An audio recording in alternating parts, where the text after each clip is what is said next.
amma gartee Oromoon hagayyi 16 Oromoon ayyaana Daamotaa jedhamu ammas qalaallee jedhee kan kabaju ayyaana san kabajatee ayyaana sanarraa kaasee goobee aseesaa dhaan bara haaraa kan inni simatu kan inni kabaju maal arganne maal dhabne maal buufanne hawaasummaan gama diinagdee gama dippiloomaasiin gama teknooloojiin roga hundaan hanga ammaatitti hojiiwwan hojjetaman bitootessa 24tti biyyi tun akka boontu wanti taasise waan hedduu warra kaleessa Oromoo madaa waliin qabu warra kaleessa Oromoo dhiigsaa Oromoo madeessaa ture har'a Oromoon madaa isaanii kun kulfatu har'a ammoo isaan waliin madaa Oromoo sana itti tuttuqaa oola.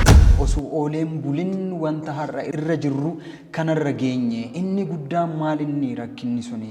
Oromoon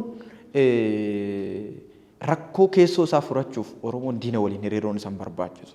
Yeroon itti haara galfii argadha jedhee yaadutti har'a dirreen Oromoo roga hundaan kaabaa kibbaa bahaa dhihatti har'a rakkoo keessatti. Oromoon duratti sirna qabaayyuu sirnaan bulaayyuu sirna isaatiin wal bitaayyuu sirna isaatiin wal qajeelchayyuu. Oromoon har'a sirna isaarree itti qajeelfachuu dadhabeet waaqa lama waaqessaa jira. Oromoon cubbuu tokko malee yeroo itti tapha siyaasatiif qaamolee adda addaatiin yoo xiqqaate qaama 3-4 iddoo daangaa adda addaa irratti ajjeefamu argaa jirra.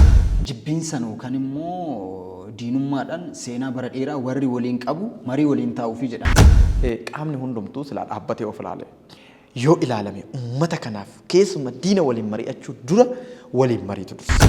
Gaanfa Afrikaa kanatti Itoophiyaa kan jedhamtu kun mootummaan ishee yeroo baay'ee dhiigni itti kanfalameeti kan kufu dhiigni itti kanfalameeti kan dhufu waraana wal fixnee nama dhabnee diinagdees dhabnee akkuma kaleessan boru seenaa bileen gochaa boru seenaa cabaa dubbachaa wal cabsaa deemurraa har'a irratti yaadamuun dirqama.